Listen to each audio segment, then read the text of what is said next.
Merong isang napakagandang scene from one of my favorite movies called Good Will Hunting. At nung napanood ko siya ulit, meron siyang na-demonstrate na something for me. Yung akala mo nakapag-process ka na, akala mo nakapag-detach ka na, and it turns out, the way that you have been living your life, yung nagiging quality ng relationships mo, nagiging quality ng decision mo, nagiging quality siguro ng work mo or the way that you create, naapektuhan pa rin pala siya nung thing na hindi ka pa pala nakaka-heal from. So this is one of its most famous scenes. Bago natin panoorin, para doon sa mga hindi pa nakakilala sa akin, hi, I'm Kia. I'm a professional neuroplastician, which means I study how the brain works, how the brain thinks, and how the brain changes. So panoorin na natin. You see this? All this shit.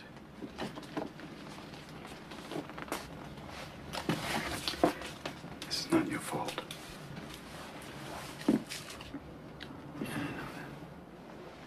Look at me, son.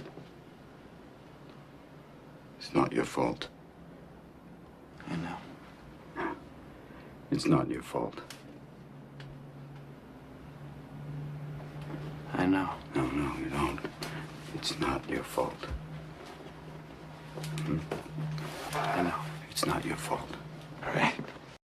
So tingnan nyo dito. Notice nyo na tama naman siya. Alam niya na hindi niya kasalanan. Pwede niyang ma-explain sa'yo better than his therapist could. Ang problema, meron kasing dalawang parts ng brain na involved dito. What he knows. Alam niya na yung abuse was never his fault. Yung part na yon nakastore sa part ng brain natin na merong words. Kaya niyang sabihin yon, kaya niyang i-explain yon, kaya niya na mag-win ng argument about it. Pero yung na-learn niya as a child na it was something about him na nag-invite nung hurt na yon, nakastore yun sa amygdala. Yun yung part ng brain na yung pinaka-job niya lang is to know kung safe ka. At na-encode yun ever since before nagkaroon ka ng language for it. So, dalawang storage systems yan. Pag in-update mo yung isa, the other one will stay exactly where it was. Kaya yung mga sobrang tatalino na mga tao, yung mga brilliant na mga tao, mga creative na mga tao, kaya nilang i-describe yung sarili nilang sakit or yung wounds nila, yung sugat nila with perfect accuracy, pero they can still be living inside it. Tuloy natin. Not your fault. All right. It's not your fault. It's not your fault. Don't fuck with me. It's not your fault. Don't fuck with me, all right? Don't fuck with me.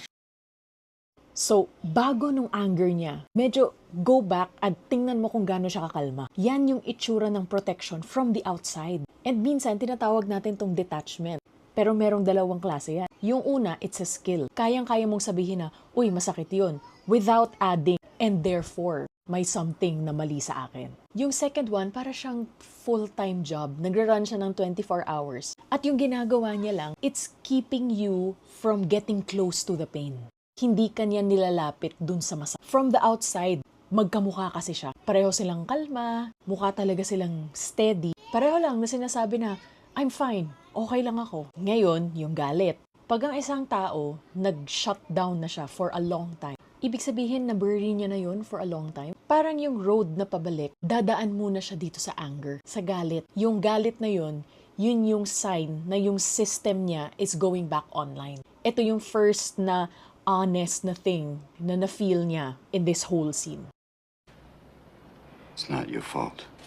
Don't fuck with me, all right? Don't fuck with me, Sean, not you. It's not your fault.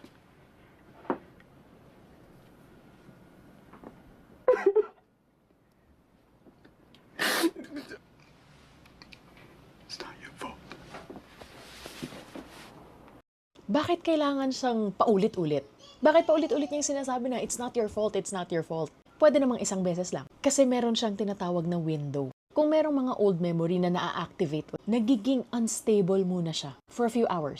At sa loob ng mga oras na yun, dun mo siya nare-rewrite. Yung tawag dito sa process na to is reconsolidation.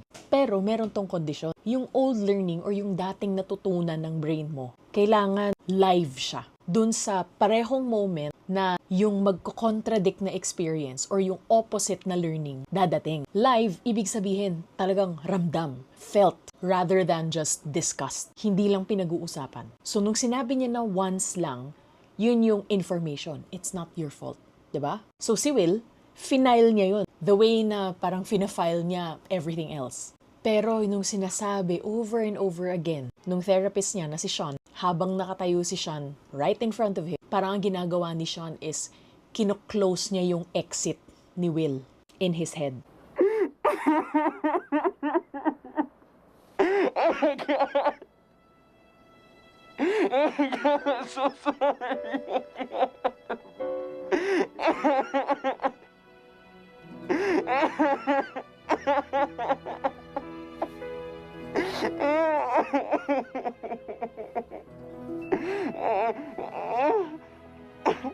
Fuck them, okay?